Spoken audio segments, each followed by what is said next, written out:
and welcome to my review of Joy to the World, and welcome to Tom Mason, the YouTube channel that's trying to be a TV show but fails miserably. I don't know whether or not the background's in focus, but this here is what I mentioned in this morning's video. This is the original, and I got a new one for Christmas. That's what I mentioned. If you can see that, there you go, but I'm sorry if you can't, I do apologise. I want to also apologise for the lack of focus on this morning's video. It chopped in and out, I don't know why. I removed autofocus, so I don't know why it was there, but I know the key bits were in focus, some of the bits were in focus, so I do apologise for a little bit of unfocused material within the video. I do apologise. I have to apologise now because I'm learning. This camera's still new to me, and I'm learning, and I'm trying to find the best settings, and I'm trying to learn, and if things go wrong, like cables don't work so I can no longer see the screen, things not working, we're trying to learn. So with that comes errors. As well, over time, we're not going to be making as many errors, but we're learning as we go along. So today we're reviewing Joy to the World. That's the song. And Joy is played by Nicola Coughlan. This video contains spoilers. This video contains massive spoilers for Joy to the World. If you've not yet seen Joy to the World or Joy to the World the Doctor Unleashed episode, because I'm going to mention two in twine because there's a key reason for mentioning the Unleashed, please stop what you're doing. Hold your horses. Go to BBC iPlayer if you're in the UK. I don't know if you can watch it Unleashed internationally, but if you've got Disney Plus where available, go watch it on there if you don't have access to the BBC iPlayer in your country. I do apologise about Ireland, I don't know that specific information. So let's talk about Joy to the World. First of all, what a fantastic episode, and it was a happy ending, a nice ending. I saw a comment recently, in the few hours remaining from it, talking about how they didn't understand the ending. Well, in my opinion, the best understand things you don't understand in the world of Doctor Who, especially in New Who, in this New Who era where we've got Unleashed back, Confidential back really, you watch that because Stephen Moffat, who wrote this episode, Joy to the World, was on it, talking, detailing, explaining the story, why he wrote the story and all this. So some of the elements that people might not understood might then understand due to it being explained really well in Doctor Who Unleashed. Joy to the World is about a human character called Joy. She's come to this hotel and she's staying in this room. Meanwhile, the Doctor has landed in the Time Hotel, and it's all about the antics of Joy and the Doctor. He's left Ruby, so he's a little bit upset that Ruby's no longer with him, but no longer with him for this adventure. As we already know, Ruby will be back in the new series, along with a brand new companion. So, what I think worked really well, now that you know the plot, is I think the Time Hotel was a good addition, and I want that to return in a future episode as a flashback reference. Sorry about that cut there.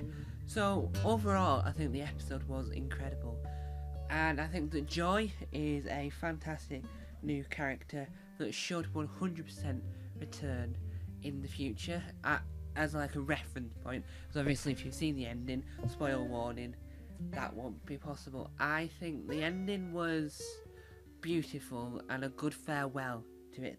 I like that Ruby Sunday appeared in a cameo, but I didn't like how Ruby never appeared in the clip that we saw in the trailer. I think the Time Hotel and the Silurians worked really well. I think that the Silurians were there as a nod to Doctor Who past and present, and were there to go, this is a quirky nod, this is an alien hotel, and this is who works at it. And I really liked the different room hopping and the different time periods. It just went by so fast but so brilliantly.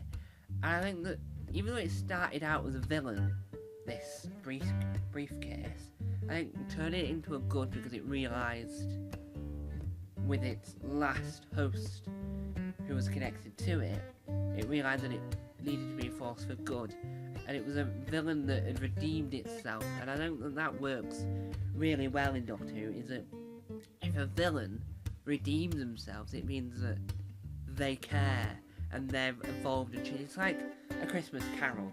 Scrooge is bah humbug, my enemies. Merry Christmas to one and all. Here's a turkey. Merry Christmas, and being really joyful. So I think the villain being a mean, evil, and then being good at the end because the Doctor's worked out who or what it is beautiful. Because it's his Scrooge, because that's what Christmas is all about. Christmas, in an essence, is Scrooge. Christmas Carol. That's why there's so many adaptations of A Christmas Carol, because people like the redemption arc of being evil and being nice, and this is what it did. This was a generic Christmas special, so it felt Christmas Day. It had all the elements that made a Doctor Who Christmas special. This one was a lot more, even though it had hints of what happened in the previous series, it was really much a standalone, this is going to be it. These are characters for this episode. We're going to reference briefly that to prove that the character that Ruby Sunday is still going to be in Doctor Who. But we just want to say Merry Christmas, and here's something warm and lovely to have at 10:05 in the evening on BBC One. And I think that not playing it at midnight was also a good factor of all this, but I think it worked really well as a whole. The story worked really well. I think my favourite bit, and a lot of people will agree on this, and let me know in the comments section wherever you're watching this if you agree on this point, but I think having the Doctor spend a year in the hotel room that Joy was in to work out what the code is was beautiful, because all the paintings on the wall, all the drawings, all the model TARDISes, and just watching the Doctor just become really connected with this one other person that should be a companion, should be referred to as a companion, because we always have one-off companions like Kyle Minogue, for example. So I think that it made it joyful, and it went, this is just, forget all your worries and relax and go, that's beautiful, and that is perfect. That element of, yeah, the Doctor is going to spend a year on Earth, yeah, he's going to enjoy it, and yes, it's going to be an emotional ending for them two parting, but will she return? I think she should return once more, not as a full-time companion, once more in one episode, as a reference, or as a cameo, and just to reminisce, because I think that it was perfect. I can't think of any other way to describe it other than it was perfect, because generally I thought it was perfect, that section. The whole episode was amazing, the ending was phenomenal, right? Having a happy ending, and having Joy being happy, and seeing the happiness on characters that you knew wasn't happy originally, because he mentioned it earlier in the episode, not being happy, but eventually it became happy. It meant that it left you with a warmer, happier feeling than you or I was going to expect, and I just think that that's what makes Doctor Who perfect. You can have all this sci-fi drama, you can also have the heart and the love. Classic Who was very much of, here's a companion, here's a Doctor, let's have a wild adventure, let's have a bonkers adventure and have a brilliant time. And the heart of it, and the joy of Classic Who was the TARDIS. When they're in the TARDIS, you got the feeling, you got the love, you got all the warmth. But in New Who, the warmth is all over, and in bits and bobs. I love Classic Who, but I think that this Christmas special represented what New Who Christmas specials are going to be from now on. Beautiful, heartwarming, and some people might get confused by the ending, but if you really pay attention, if you really take consideration that it is using elements of what makes Christmas. Sorry about that error, now we're filming it on my phone, my camera's now died, I do apologise. I also going to apologise quickly early on, if I do repeat myself at any point in this review, I'm also sorry, and then I'm no longer in the middle, so I do apologise on all fronts on that regard, and I do apologise, the set might look slightly different than what you saw in the previous two segments, because everything will be brighter due to the way the phone works. So what I want to say to round off this review, because this is where we're going to round off, is that I think that what a genuine Doctor Who Christmas special does really well is making it Christmassy and making you feel something. So, I don't know if it picked up in the previous clips, I've not yet edited it, it's the Scrooge effect. So in this episode, we had the Scrooge effect. So, started off bar humbug evil and ended up happy. And I think that's what really, really worked well for me in this episode, was the gear shift that the villain did because of the information it was given. And I like how villains grow. Because as we know, Doctor Who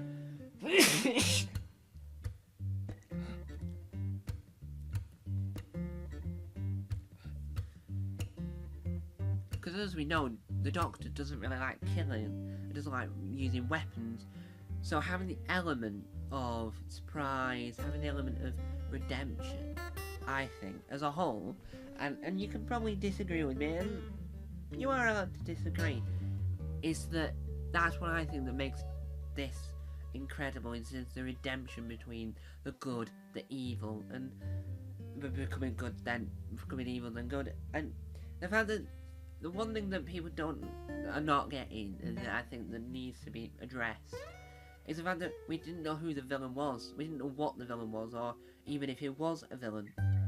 We knew that it was killing people, but we wasn't too sure what it was. So having the explanation and getting Joy to be back to a Joy's self, as Joy was at the beginning, so that we got the human connection to Joy, it helped represent who Joy was, but it also said, this is Joy, this is who she is.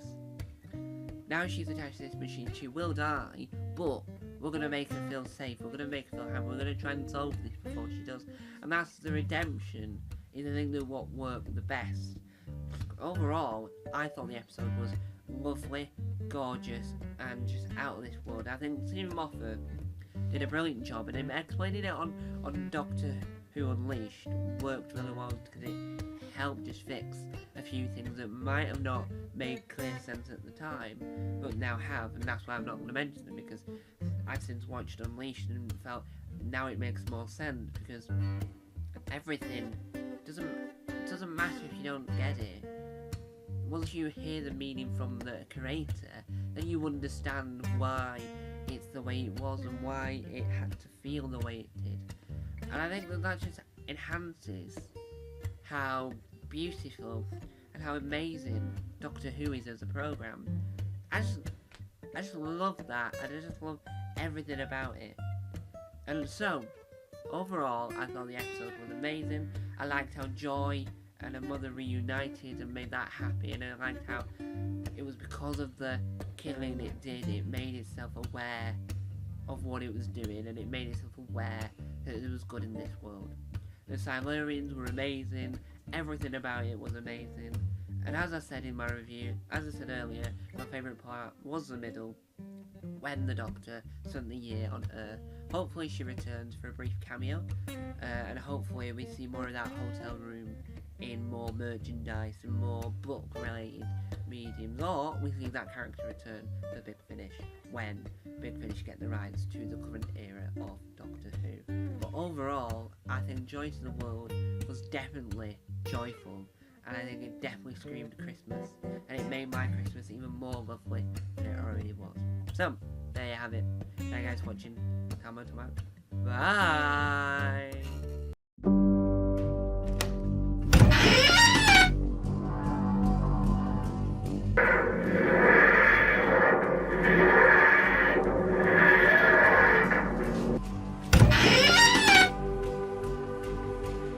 Don't forget to subscribe to the official Tom Mason YouTube channel.